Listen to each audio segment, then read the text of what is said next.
Bienvenidos a su programa El Hombre Católico en el Mundo de Hoy, donde buscamos formarnos como adultos en la doctrina católica, llevando el mensaje del Evangelio a diversos ámbitos de la vida, fortaleciendo las virtudes cristianas fundamentales frente a las nuevas tendencias de pensamiento.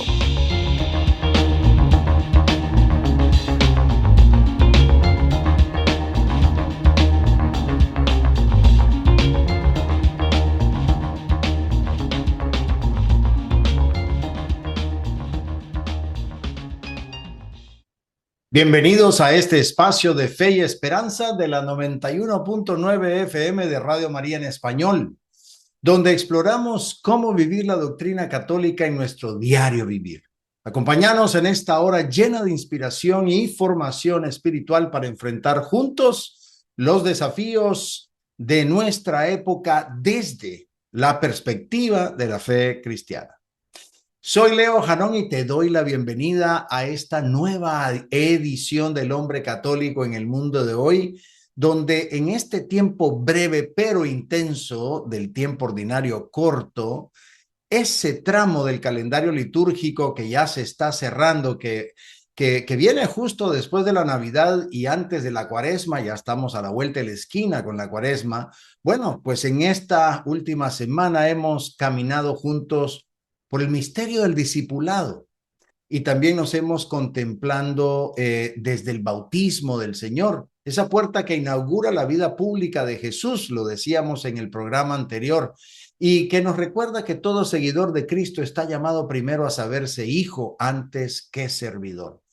Pero ahora, justo antes de adentrarnos en el desierto cuaresmal, la Iglesia nos regala la oportunidad de detenernos a contemplar con María el rostro luminoso de Cristo. En esta edición vamos a entrar en el corazón de los llamados misterios luminosos del Rosario, introducidos por San Juan Pablo II en su carta apostólica Rosarium Virginis Mariae. Estos 5 momentos del Evangelio, desde el bautismo hasta la Eucaristía, no solo llenan un vacío en la oración mariana, sino que nos abren una verdadera escuela de discipulado. Vamos a mirar cómo el Maestro forma a los suyos con gestos, con signos, con amor encarnado, para que vos y yo también como hombres de fe podamos vivir este tiempo como una preparación interior auténtica.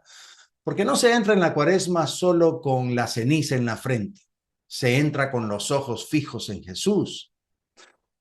Bien, es un gusto como siempre compartir este momento con nuestros oyentes de Radio María en las ciudades de Washington, de Chicago, de Nueva York, de Boston, Houston y el sur de la Florida, así como con nuestra querida audiencia en YouTube, Facebook Live y otras plataformas donde el Señor en su infinita y divina providencia nos permite llegar con este mensaje de luz y de verdad. Comencemos como siempre lo hacemos en el nombre del Padre, y del Hijo y del Espíritu Santo. Amén. Ven, Espíritu Santo, llena los corazones de tus fieles y enciende en ellos el fuego de tu amor. Envía, Señor, tu Espíritu y todo será creado, y renovarás la faz de la tierra. Oh Dios, que has iluminado los corazones de tus hijos con la luz del Espíritu Santo, haznos dóciles a sus inspiraciones para gustar siempre del bien y gozar de su consuelo. Por Cristo nuestro Señor. Amén. En esta hora vamos a recorrer juntos 4 momentos clave. Primero vamos a descubrir de dónde surgen los misterios luminosos y por qué San Juan Pablo II los regaló a la Iglesia como camino de contemplación cristocéntrica. Luego vamos a entrar en los 2 primeros misterios, el bautismo en el Jordán y las bodas de Caná, como esas 2 primeras lecciones del Maestro al corazón del discípulo. En el tercer segmento vamos a meditar el anuncio del reino y la transfiguración. Esos otros 2 misterios donde nuestro Señor Jesús llama a la conversión y fortalece con su gloria a los suyos. Y finalmente vamos a cerrar con un broche de oro. Vamos a llegar al cenáculo, donde el Señor nos entrega su cuerpo y nos forma desde el altar para vivir un discipulado eucarístico. Todo esto para prepararnos interiormente al gran camino de la Cuaresma. Nos vamos a la pausa y cuando regresemos entraremos de lleno en ese primer segmento, el don de los misterios luminosos por San Juan Pablo II. Ya volvemos. Bienvenidos al mundo de la fe y la reflexión. Es hora de sumergirse en el primer segmento del hombre católico en el mundo de hoy. Empezamos nuestro primer segmento, queridos hermanos. Soy Leo Janón en tu programa El hombre católico en el mundo de hoy. Qué alegría volvernos a encontrar. Hoy quisiera invitarte a mirar con nuevos ojos algo que muchos conocemos desde niños, pero quizá no hemos terminado de descubrir en toda su profundidad: el rosario. Y más concretamente, los misterios luminosos, que fueron incorporados al rosario hace apenas unas décadas, pero que han traído una riqueza impresionante a la vida de oración de la Iglesia. Personalmente, yo debo decirte que la primera vez que escuché de ellos me pareció extraño. ¿Luminosos? Pensé. No me sonaba tan familiar, pero cuando uno se adentra en su contenido, se da cuenta que ahí está condensada la escuela del discipulado de Cristo. Es como si la Iglesia nos hubiera dado una linterna para iluminar ese tramo del Evangelio que va desde el bautismo en el Jordán hasta el cenáculo en la última cena. Un tramo donde Jesús no solo camina, sino forma discípulos. Y ahí estamos vos y yo. Así que con esta edición del programa vamos a abrir juntos este recorrido de luz. Cuando uno piensa en el rosario tradicional, los gozosos, los dolorosos y los gloriosos, pareciera que ya todo estaba dicho. Sin embargo, por siglos quedó ese vacío importante, la vida pública de Jesús, ese momento central donde revela su identidad, enseña con autoridad, forma a sus discípulos y se prepara para la cruz. Ese silencio entre el niño perdido que fue hallado en el templo como último de los misterios gozosos y esa agonía en el huerto de los olivos como primer misterio de los dolorosos, podía pasar desapercibido, pero no era menor, porque es justo ahí donde Jesús, Maestro y Señor, invita a seguirlo. Y un discípulo que no contempla esos momentos, ¿cómo podrá aprender a caminar? Una persona sencilla, rezando el rosario, pensaba en su propia jornada diaria, el trabajo, la entrega, las dificultades del día a día. Y podría decir, yo rezo esos misterios, pero siempre pienso que falta ese trecho donde uno va con él, donde uno lo escucha, donde uno aprende de él. Y qué intuición tan clara, ese trecho faltante, que ahora ya lo tenemos con los luminosos, es donde se juega la vida del discípulo. Y eso es lo que los misterios luminosos vienen a sanar. Nos devuelven la experiencia del seguimiento. Por eso, más que una adición moderna o devocional, estos misterios son una respuesta pastoral y espiritual a ese anhelo de millones que quieren contemplar a Jesús como el Maestro. Porque seguir a Cristo no es solo recordar su nacimiento o sufrir con su pasión, es caminar con Él, es escucharlo, es mirar cómo ama, cómo corrige amorosamente y cómo se entrega. La fe no se hereda, se aprende. Y el rosario bien rezado no es repetición, es formación. Fue en el año 2002 cuando San Juan Pablo II, ese gigante de nuestra época, nos regaló una carta que todavía no hemos terminado de saborear. Rosarium Virginis Mariae. Recuerdo que en ese momento no se hablaba mucho de ella en los medios, pero en círculos espirituales y marianos fue como un despertar. Ahí el Papa no solo defendía la riqueza del rosario, sino que lo proponía como camino de contemplación cristocéntrica.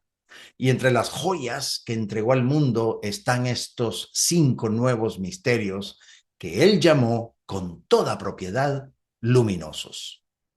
Lo que más me impactó de esa carta fue que San Juan Pablo II hablaba del rosario como un modo de contemplar con María el rostro de Cristo. ¡Qué belleza! No se trataba de rezar con los labios, sino de mirar con los ojos del corazón. Y mirar a Jesús con los ojos de María cambia todo. Ella no es una espectadora de la vida de su hijo, es su primera discípula. Es la cristiana perfecta, la que guarda todo en su corazón. Por eso, al rezar los misterios luminosos con ella, entramos en la mirada más íntima de la historia de la salvación. El Papa entendía además que el hombre moderno está hambriento de sentido, pero cansado de discursos. Necesita contemplar, no solo entender. Y los misterios luminosos son eso precisamente, una catequesis sin palabras, una escuela de interioridad para el que quiere seguir a Cristo de verdad. En plena cultura de ruido, San Juan Pablo II nos ofreció esta antorcha silenciosa y los frutos ya se ven. Hombres más eucarísticos, matrimonios más entregados y consagrados, jóvenes más enamorados del Evangelio. Todo eso desde un rosario bien rezado. Cuando uno pronuncia misterios luminosos, casi sin querer se imagina algo grandioso, celestial, trascendente. Pero en realidad estos misterios nos conducen a escenas profundamente humanas. Un bautismo en un río, una boda en un pueblo, una predicación entre la gente, una subida a un monte, una cena íntima con amigos. Son momentos donde el cielo toca la tierra, sí, pero donde Jesús se deja ver, se deja escuchar, se deja amar. Y por eso son luminosos, porque revelan al Maestro. Lo que a mí me fascina es que cada uno de estos misterios muestra algo esencial de nuestro Señor Jesús para quien quiere seguirlo. No son anécdotas ni momentos aislados, son 5 pedagogías vivas. Jesús que se deja bautizar para mostrar obediencia, que transforma agua en vino para enseñar sobre la alegría del reino, que predica y llama a la conversión como núcleo del discipulado, que se transfigura para fortalecer la fe de sus íntimos, de sus más íntimos, y que entrega su cuerpo como anticipo de su pasión y de su amor. ¿Cómo no ver ahí una hoja de ruta para nosotros? Muchos hombres, especialmente en estos tiempos, sienten que no saben cómo ser discípulos. Tienen el deseo, la inquietud, pero les falta forma, dirección. Pues los misterios luminosos son como una lámpara en el camino. No te dicen solo lo que hizo nuestro Señor Jesús, sino cómo debes caminar vos y yo. No son para admirar, sino para imitar. Y María, que los vivió desde dentro, se convierte en la mejor maestra, en la mejor modelo de este discipulado. Cuando uno habla con hombres católicos hoy, trabajadores, esposos, padres, líderes, jóvenes, muchas veces hay una constante. Quieren seguir a Cristo, pero no saben por dónde empezar. La oración les cuesta, el tiempo les falta y la espiritualidad parece inalcanzable. Y ahí es donde el rosario se convierte en un verdadero regalo, porque es concreto, es portátil, es profundo y siempre disponible. No necesitas Wi-Fi, ni pantalla, ni plan de datos. Solo un corazón dispuesto y el deseo de mirar a Cristo como lo ve María. Si un joven te dice, yo quiero seguir a Jesús, pero no me sale orar, ¿por dónde empiezo? Ponele un rosario en la mano. Pero lo más importante es sugerirle, pero esto que te estoy dando no es para aprenderlo de memoria, sino para contemplarlo. Y estoy seguro que semanas después serán ojos brillantes que te van a decir, no sabía que Jesús me podía hablar así. Lo que había ocurrido ahí, pues no sería magia. fue que a través del rosario se debería de sentir mirado ese joven por el maestro, no solo informado. Habría pasado de repetir a contemplar, y eso lo cambia todo. El rosario, y en especial los misterios luminosos, son como una escuela donde el maestro no da clases, sino que se deja mirar, se deja tocar, escuchar. Y María está ahí al lado, como una madre paciente, que va susurrando en tu alma y la mía. Escucha, aquí está Él, mira lo que hace lo que Él te diga. En una cultura que ofrece mil maneras de distraerse, el rosario ofrece un camino de verdad, de belleza y compromiso. No es un amuleto, es una espada, es un mapa, es un entrenamiento para la vida. Querido hermano, así comenzamos este recorrido de luz. Hoy hemos visto cómo los misterios luminosos no son una novedad devocional, sino una respuesta del cielo al hambre del discípulo moderno. En ellos el maestro se revela con claridad y el discípulo aprende a seguirlo con amor. San Juan Pablo II nos lo dejó como herencia y ahora es nuestra tarea vivirlos. No como quien pasa cuentas distraído, sino como quien entra a la escuela del amor y se deja transformar. Bueno, al volver vamos a entrar al primer tramo de esta escuela, el bautismo en el Jordán y las bodas de Caná. Pero por ahora pidamos al Espíritu que nos dé hambre de mirar a Cristo con los ojos de Moría. Ya volvemos. Estamos en continuo crecimiento espiritual. El hombre católico en el mundo de hoy seguirá en un momento. Estamos de regreso de la pausa y vamos a este segundo segmento donde vamos a tocar los misterios de Jordán y de Caná. El maestro que se revela y el discípulo que se despierta. Uno podría pensar que la vida pública de Jesús empezó con grandes discursos o hazañas espectaculares, pero no. Comenzó con un gesto de humildad y un signo en una boda. Dos escenas aparentemente discretas, pero profundamente reveladoras. El bautismo en el Jordán, primer misterio, y las bodas de Caná y su milagro de la conversión del agua en vino como segundo misterio. Estos dos misterios son como las dos puertas de entrada a la escuela del discipulado. En una, Jesús desciende a las aguas junto a los pecadores, dicen los padres de la iglesia. Y en la otra, se deja interceder por su madre para hacer su primer milagro. En ambas, hay discípulos observando. El seguimiento no arranca con doctrina, sino con mirada. El discípulo aprende a ver lo que Dios está haciendo.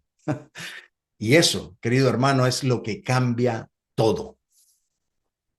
Hay algo profundamente desconcertante en el hecho de que Jesús, el Hijo de Dios sin pecado, se haya puesto en la fila con los pecadores para recibir un bautismo de conversión. A simple vista no tiene sentido, pero si uno lo mira desde la lógica del Evangelio, descubre que la pedagogía del maestro empieza por la humildad. Jesús no necesitaba ser bautizado, pero lo hizo para manifestar que su misión no era desde arriba, sino desde dentro. Él no vino a observar el pecado del mundo desde lejos, vino a sumergirse en nuestra realidad, para redimirla desde dentro. Y los discípulos, que aunque no lo comprendían del todo, estaban ahí. Juan el Bautista lo reconoce públicamente. Tú deberías bautizarme a mí, le dijo. Pero Jesús insiste, deja que se cumpla toda justicia.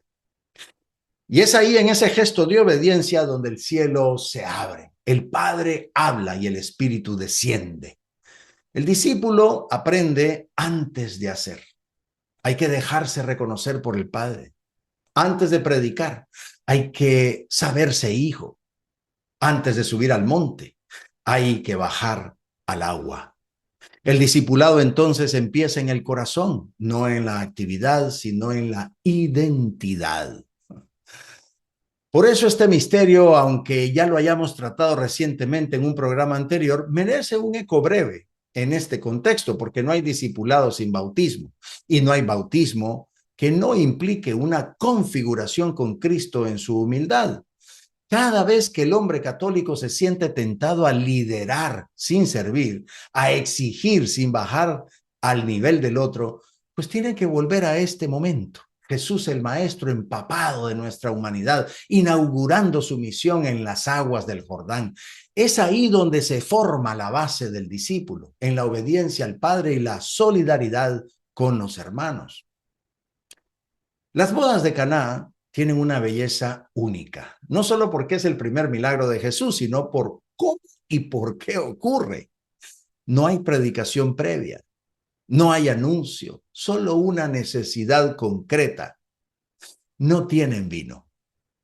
Es María quien lo ve, lo percibe, lo comunica.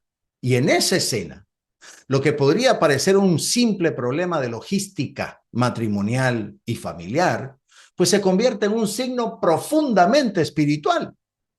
El maestro empieza a revelarse, no en un templo, sino en una fiesta. Y el discípulo está ahí, aprendiendo, no con palabras, sino con hechos. Caná nos enseña que Dios actúa en lo cotidiano, en lo humano, en lo sencillo. No hay escenario más doméstico que una boda. Pero es justo ahí donde Jesús manifiesta su gloria. María no le da instrucciones a Jesús, solo lo mira, lo confía, lo presenta.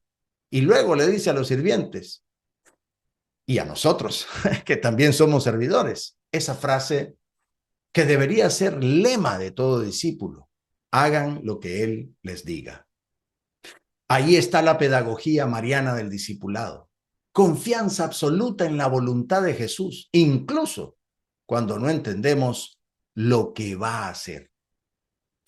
Y el milagro no fue espectacular, fue silencioso, escondido. Solo los sirvientes y los discípulos que estaban cerca de él sabían lo que había pasado, pero fue suficiente. Ni el mayordomo se dio cuenta, solo supo de que sabía a gloria ese vino.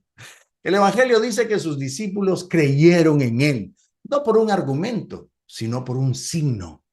Caná nos recuerda que el camino del discipulado se forja muchas veces así, yendo a Jesús, a actuar en lo escondido, en lo ordinario, en lo inesperado. El hombre de fe no busca grandes manifestaciones, busca aprender a confiar como María y a obedecer como los sirvientes. Una de las cosas más sorprendentes del camino de Jesús es que no empezó con un retiro espiritual, sino con una boda. Eso dice mucho de su estilo como maestro. No esperó a tener un aula, una multitud, ni un púlpito. Simplemente empezó donde la vida ocurre, en una celebración familiar, con gente común, con vino que se acaba. Y ese detalle no es menor. El discipulado empieza donde estás, no donde te gustaría estar. Comienza en lo cotidiano, cuando uno se abre a mirar a Cristo en medio de su realidad. He conocido a muchos hombres que piensan que seguir a Jesús requiere alejarse del mundo, dejar todo atrás, cambiar de país o de entorno. Pero la verdad es que la mayoría de las veces Jesús te forma en tu Caná personal, en tu casa, en tu matrimonio, en tu trabajo. El discipulado no arranca cuando se alinean todas las condiciones perfectas, sino cuando aprendes a hacer lo que Él te dice, ahí donde el vino parece agotarse, ahí donde la alegría está en crisis, ahí donde la vida necesita transformación. Y es que el discipulado no es evasión, es encarnación. Jesús entra en nuestra historia, no para que huyamos de ella, sino para transformarla desde dentro. Y Caná es la prueba. María no le pide a Jesús que huya de la fiesta, sino que actúe dentro de ella. El hombre católico entonces no tiene que esperar a tener tiempo para ser discípulo, sino que tiene que mirar a su alrededor y preguntarse: ¿dónde está faltando el vino en mi vida? Porque ahí, justo ahí, es donde Jesús quiere comenzar a revelarse.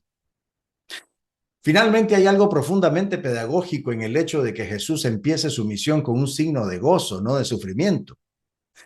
Él sabe lo que viene, la cruz, el rechazo, la traición, pero antes de todo eso, se da a conocer en una boda. ¿Por qué? Porque el discipulado no puede nacer solo del sacrificio, necesita nacer del amor. Y el amor no se impone, se revela. Jesús quiere que sus discípulos lo vean actuar como esposo del alma humana, como aquel que trae vino nuevo, no amargura. Cuando uno se va formando en la fe, especialmente en la vida adulta, es fácil enfocarse solo en las exigencias, que si la cruz, que si la renuncia, que si el combate espiritual. Y no me malentiendan, todo esto es real. Pero si no se parte de una experiencia de la belleza de Jesús, del gozo de su presencia, del sabor del vino nuevo que Él trae, el corazón se puede endurecer y se endurece. Por eso Jesús empieza con ternura, con abundancia, con alegría, para que el discípulo quiera quedarse, para que cuando llegue la noche recuerde la luz. Y esto es algo que nunca deberíamos olvidar. Jesús enamora antes de corregir, se entrega antes de pedir fidelidad y da alegría antes de pedir cruz.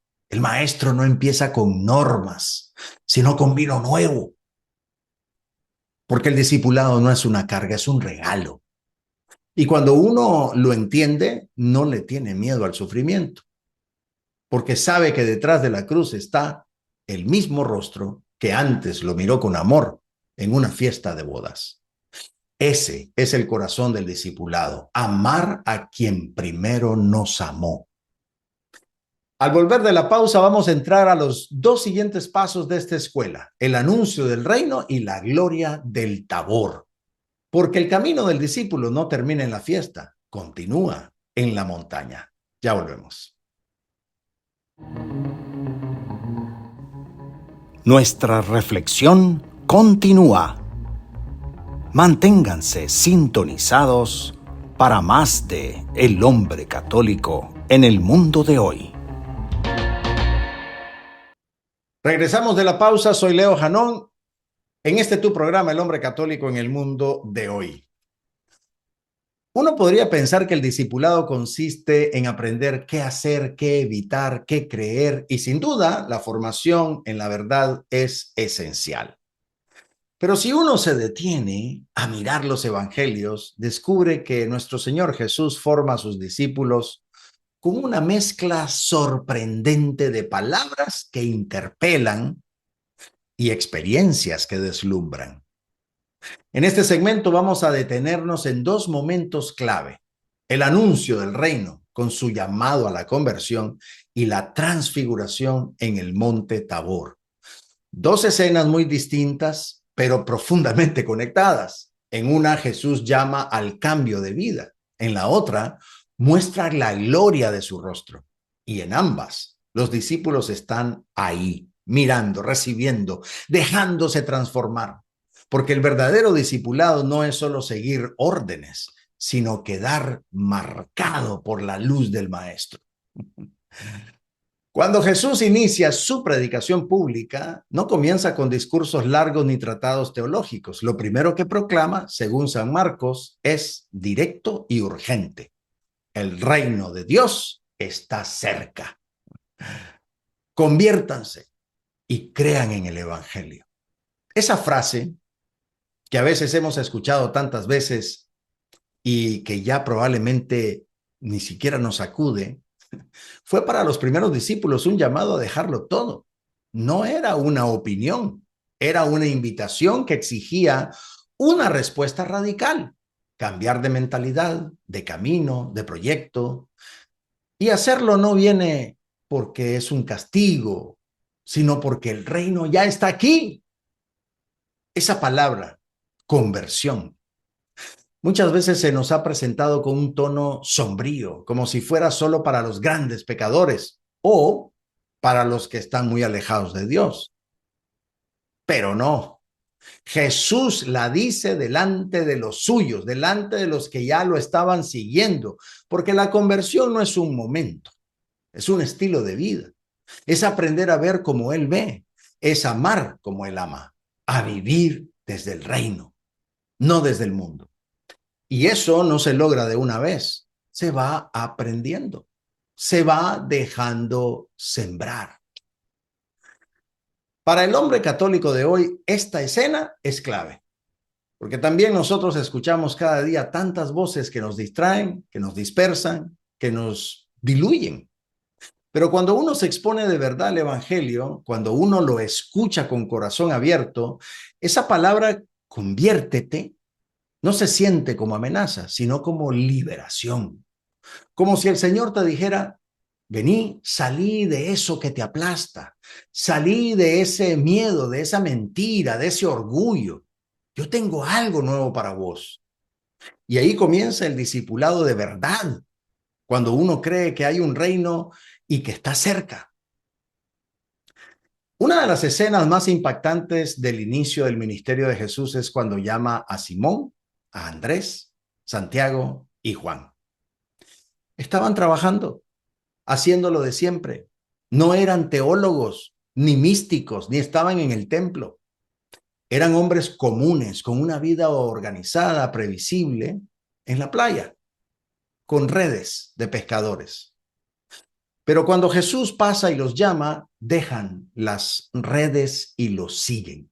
Así, sin garantías, sin planes detallados, sin saber a dónde iban, solamente confiaron. Y eso es discipulado puro. Es responder a una voz que te toca por dentro y te cambia la ruta. Ese momento es siempre desafiante si lo pensamos bien, porque todos tenemos redes, cosas que nos dan seguridad, que nos justifican, que nos distraen. No siempre son malas, pero cuando se convierten en excusas para no seguir a Jesús más de cerca, entonces dejan de ser herramientas y se vuelven cadenas, ídolos. Y Jesús con su palabra no viene a quitarte la vida, sino a desatarte de lo que te impide vivirla de verdad. Por eso el llamado al reino siempre es también una invitación a dejar algo atrás, una herida, una rutina, una máscara, una autosuficiencia. Y aquí es donde muchos hombres se paralizan, porque seguir a Jesús no es un añadido a tu agenda, es una redefinición de todo, y eso da vértigo, pero también da sentido, porque cuando uno suelta las redes, no se queda vacío, empieza a caminar con el maestro. Y ahí en ese camino uno descubre que vale más la presencia de Cristo que todas las seguridades juntas. No porque el camino se vuelva fácil, sino porque ya no caminas solo, caminas con la mejor compañía. La transfiguración es uno de esos momentos en el Evangelio que se nos escapa fácilmente de las manos. Es místico, es grandioso, es sobrecogedor, pero al mismo tiempo profundamente humano. Jesús sube con Pedro, Santiago y Juan, el núcleo más íntimo de su grupo, a un monte alto.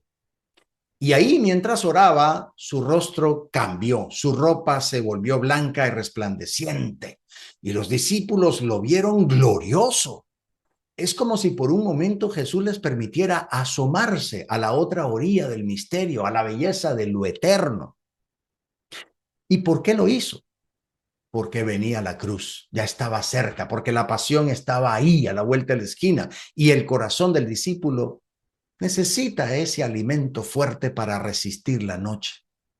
Jesús no transfigura su rostro por vanidad, lo hace por amor a sus amigos, porque sabe que van a tambalear, que van a dudar, que el escándalo de la cruz los va a sacudir. Entonces, antes del sufrimiento, les regala esa visión, una certeza que van a guardar en el alma por el resto de sus vidas, incluso cuando todo parezca perdido. El hombre que sigue a Cristo hoy también necesita Tabor. También necesita momentos donde el Señor le muestre, aunque sea brevemente, la belleza de su presencia, la grandeza de su amor, la gloria que está por venir. No para escapar del mundo, sino para tener fuerza para amarlo, para sostenerse en la prueba, para recordar en medio de las noches del alma que el mismo Jesús que sudó sangre también brilló como el sol. Y ese es el mismo que hoy nos llama por nuestro nombre. Pedro, como muchos de nosotros, quedó fascinado por la experiencia del Tabor, tanto que quiso quedarse ahí. Maestro, qué bien se está aquí. Hagamos 3 tiendas. Quería prolongar ese momento, aferrarse a esa luz. Y Jesús no lo reprende directamente, pero no le responde. Porque la experiencia no era para quedarse, sino para fortalecer. El discipulado, por bello que sea, no puede quedarse en el confort espiritual. Tiene que bajar, volver al valle, ir hacia Jerusalén. Este es uno de los desafíos más reales para los hombres que inician un camino de fe. Nos sentimos bien en la adoración, en el retiro, en la intimidad con Dios. Y eso está bien. Pero llega un momento en que Jesús te toca el hombro y te dice, es hora de bajar. Es hora de volver a tu casa, a tu oficina, a tu barrio, a tu parroquia. Pero ya no como antes, ya no huyendo del mundo, sino llevando al mundo una luz que has recibido. La oración verdadera no te aleja del mundo, te devuelve al mundo con el rostro iluminado. Jesús baja con sus discípulos del monte, no los deja ahí, los lleva de nuevo al camino, al conflicto, a la cruz. Y eso es discipulado maduro. Saber que la gloria que hemos visto es la misma que nos espera al final del camino, pero que ahora hay que seguir caminando, con esperanza, con firmeza, con los pies en la tierra y los ojos en el cielo. Así camina el discípulo, querido hermano, entre la palabra que llama a la conversión y la luz que anticipa la gloria. Jesús no forma seguidores pasivos, forma corazones capaces de dejarlo todo, de confiar, de levantarse y seguir mirando su rostro aun cuando brilla entre sombras. En el último segmento que vamos después de esta pausa, vamos a entrar al misterio que lo resume todo, la Eucaristía. Porque solo el que se alimenta del cuerpo de Cristo entregado es capaz de vivir como discípulo hasta el final. Ya volvemos. El cierre está cerca, pero aún hay más por descubrir. El hombre católico en el mundo de hoy continuará en breve. Estamos de regreso a nuestro cuarto y último segmento de este programa, querido hermano. Llegamos al quinto misterio luminoso, al punto más alto de la peregrinación del discipulado. Después del Jordán, de Caná, del anuncio del reino y de la gloria del Tabor, ahora entramos al cenáculo. Ese lugar cerrado, silencioso, íntimo, donde el maestro no solo enseña, se entrega, donde no solo habla, parte el pan. Es aquí donde Jesús revela su amor hasta el extremo. Y no lo hace en el momento de gloria, sino cuando el traidor ya ha salido del cuarto. En ese momento instituye la Eucaristía y con ella nos muestra que seguirlo hasta el final no es posible sin comer su cuerpo ni beber su sangre. Si los otros misterios fueron preparación, este es consumación, esto es consagración. Todo discipulado desemboca en el altar. Hay un detalle que siempre me ha impresionado de la última cena que te quiero compartir, querido hermano, porque Jesús no espera a que todo esté en orden para entregarse. No espera que sus discípulos entiendan ni que sean santos, ni siquiera a que Judas se arrepienta. Sabiendo todo lo que está por venir, el abandono, la negación, la cruz, Jesús se sienta, toma pan, lo parte y lo da. Y ahí, sin relámpagos ni prodigios visibles, cambia la historia para siempre. Esto es mi cuerpo. Esta es mi sangre. No lo dice en lenguaje simbólico, lo dice como quien sabe que ese pan y ese vino ya son su vida ofrecida y lo hace en comunidad. No solo para uno, lo hace para todos, para Pedro que lo va a negar, para Juan que se recostará en su pecho, para Tomás que va a dudar, para Judas que lo va a entregar. Porque el amor de Cristo no se condiciona, se entrega. Y el discipulado, pues, se aprende en ese momento, en ese gesto, de manera que la fidelidad no nace de la fuerza, sino del alimento. Sin Eucaristía no hay discipulado que resista, querido hermano. Sin el pan del cielo no hay fuerza para cargar la cruz del día. Por eso el cenáculo no es un lugar para entender, es un lugar para recibir. Ahí no se aprueba un examen, se abre el corazón. Ahí el maestro se vuelve pan, se vuelve sangre, se vuelve presencia. Y desde entonces cada misa se convierte en un encuentro real con el que llamó, formó y amó a sus discípulos hasta el final. Y a vos y a mí también. Si hay algo que la Eucaristía enseña al discípulo es que el amor verdadero se hace entrega concreta. Jesús no nos dejó solo enseñanzas. Nos dejó su presencia viva, escondida en el pan. Y ese pan nos recuerda a cada uno que el amor se hace cuerpo, se hace acto, se deja comer. No hay más vulnerable que un trozo de pan. Y sin embargo, es ahí donde Jesús decidió quedarse. Para el hombre católico de hoy, esto tiene una potencia transformadora. En un mundo donde el amor se mide por emociones, por placer, por utilidad, la Eucaristía te devuelve al amor oblativo, al que se da hasta el extremo sin pedir nada a cambio, al amor que se parte por otros. Y al comulgar ese cuerpo, no solo lo recibís, sino que te comprometes a vivir como Él. Es imposible comulgar de verdad y no salir transformado, porque quien recibe al Cristo que se entrega queda marcado también para entregarse. Y no solo en los grandes gestos, sino en lo pequeño, en ser fiel en casa, en trabajar con rectitud, en perdonar al que te hirió, en callar cuando uno hace falta, en consolar al hermano, en sostener a los tuyos con esperanza. Eso es también hacer memoria de Él. Eso también es prolongar el misterio eucarístico en la vida, porque al discípulo que no termina su jornada en la misa, pues más bien la empieza ahí. Muchos ven el cenáculo como un lugar sagrado por la Eucaristía, y lo es, pero también es el lugar donde la iglesia nace como fraternidad.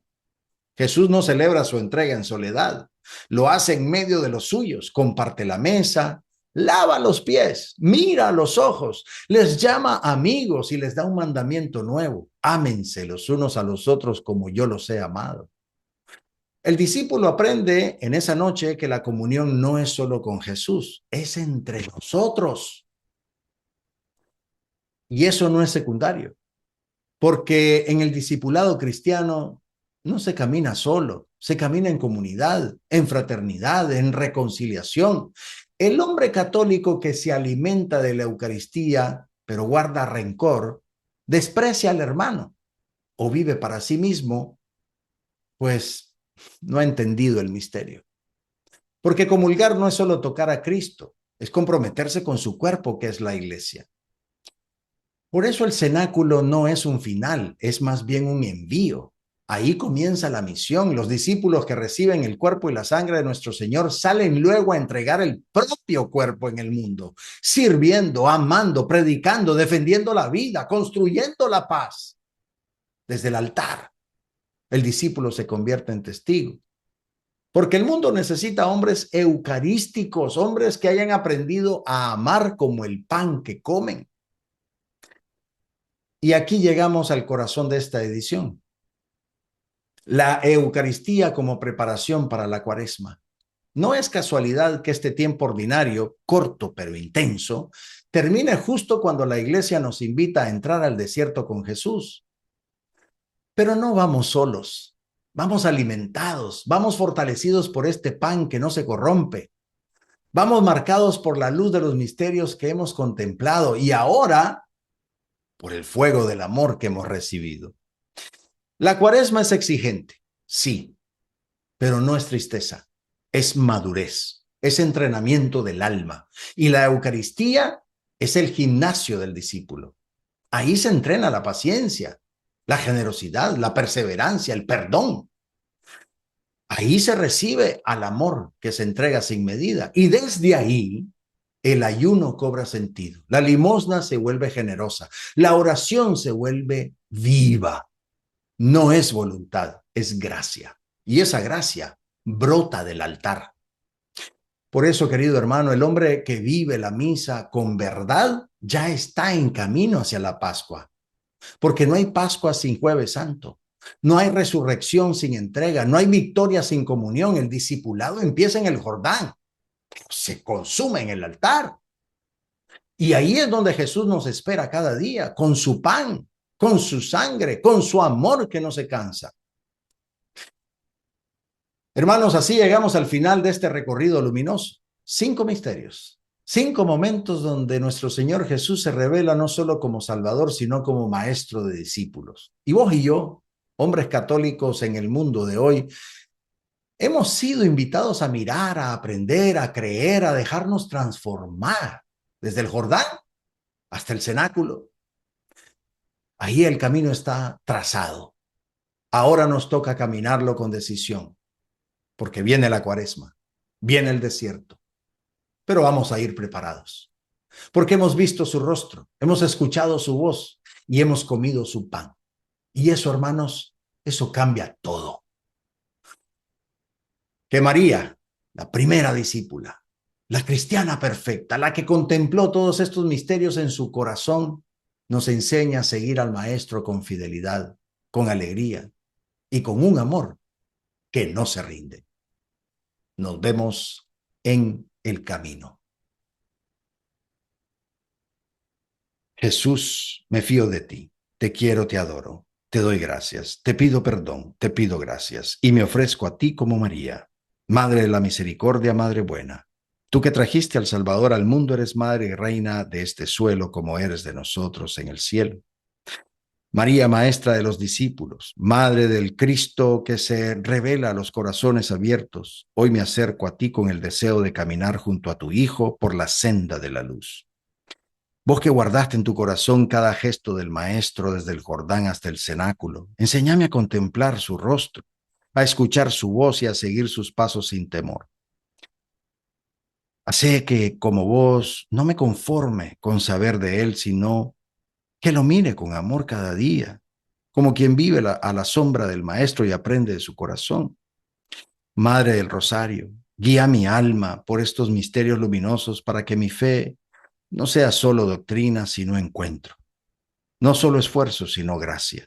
Enséñame a dejarme formar por el bautismo, a obedecer como los sirvientes en Caná, a convertirnos cada día al reino, a creer aún cuando brilla el Tabor y a entregarme como Él en cada Eucaristía.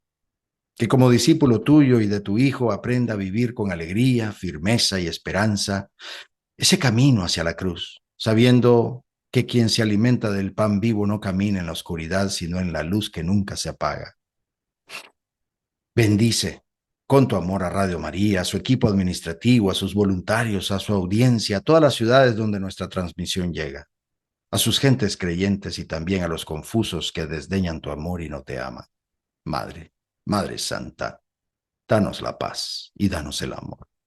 Danos al Padre y al Hijo y al Espíritu. Danos con tu gracia la gracia de ser santos, la gracia de ser buenos. Amén, amén, amén. Y nos bendecimos en el nombre del Padre y del Hijo y del Espíritu Santo. Amén. Gracias por acompañarnos. Esperamos que esta hora de fe y reflexión haya sido luz para tu conciencia y fuego para tu corazón. Nos encontramos la próxima semana con más inspiración para vivir como auténticos discípulos de Cristo. Hasta entonces. Estuvo con ustedes el hombre católico en el mundo de hoy.